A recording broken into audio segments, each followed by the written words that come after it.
Have you ever wondered what happens to your brain after going on your phone for too long? Well, let me show you. Here's your brain, and here's your phone.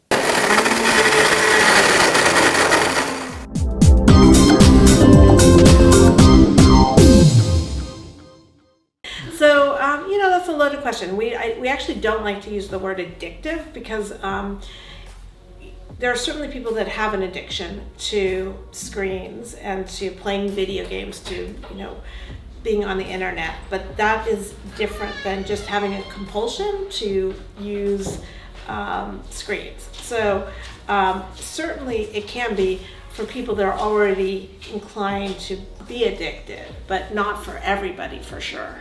It also gives away the power when you talk about, when people say off the cuff that they're addicted, oh, I'm addicted to this, I'm addicted to that, but they're not really addicted, and it sort of gives over the power of that you have a choice about what you can do. Although the use of mobile devices with adolescents can help with communication and speed up personal growth, some may argue that mobile devices are overall unhealthy. The solution is finding a healthy balance with screens. With the implementation of screen use amongst adolescents, time seems to be slipping through our fingers and face-to-face interactions are decreasing on a daily basis. Social awkwardness is only the beginning to this 21st century dilemma. Seriously, the social lives, not to mention sex lives, of teens are already diminishing at rapid rates. Over 50% of screen usage is not used for necessary actions. The main uses are social media, games, and other unnecessary applications. By using devices excessively, we are impairing our enjoyment of life, heightening our risk of FOMO, fear of missing out, depression, anxiety, lowered self-esteem, sleep disruption, lack of time management, and risk of cyberbullying. Over a couple strategies that I heard, which is to put your phone in black and white, and to also put everything in folders except for the first page. You have 2 rows of apps that you use all the time, like maps or things like that, and everything else is in folders on a different page, and you can just drop down and search for the actual app you want to use. If you've ever opened your phone to look something up and then you found yourself deep into a whole nother app that you were, and then you forgot why you opened your phone in the first place, that just searching for exactly what you want really helps.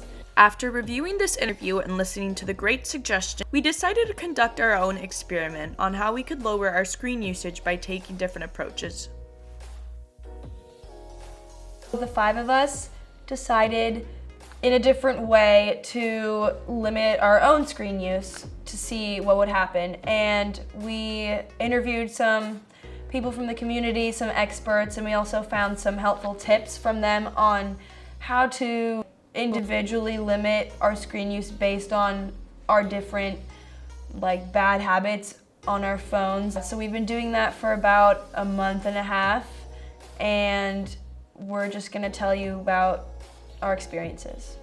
Okay, so for the experiment, I was the control, so I didn't really have to change anything about my screen time or my everyday time on my phone.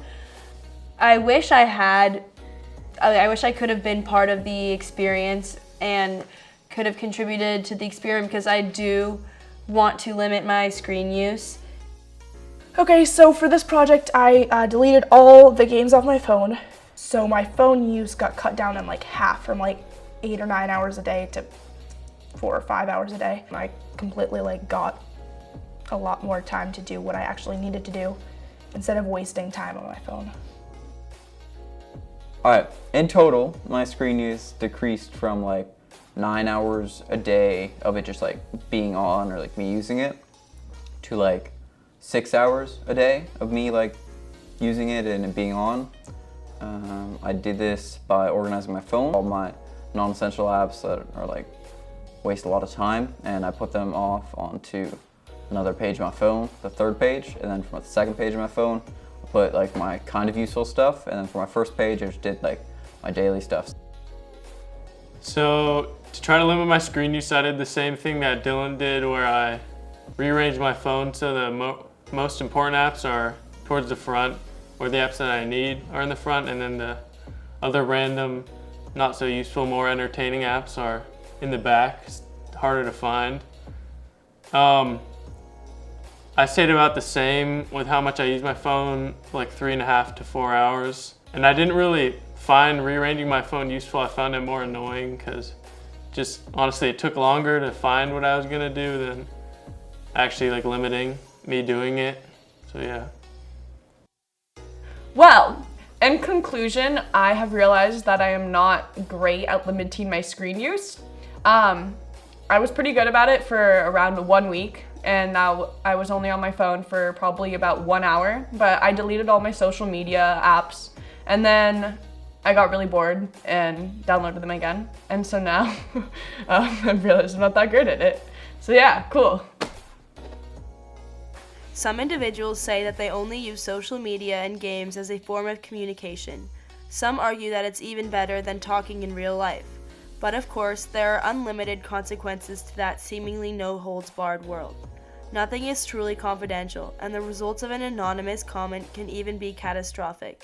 Not only that, but it is impersonal.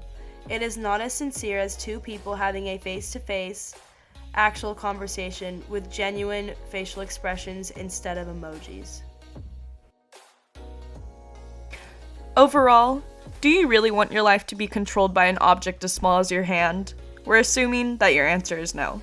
So with that, take the information you just learned into consideration.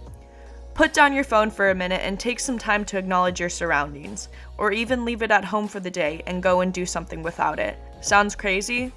We challenge you to limit your screen use like we did. You won't regret it.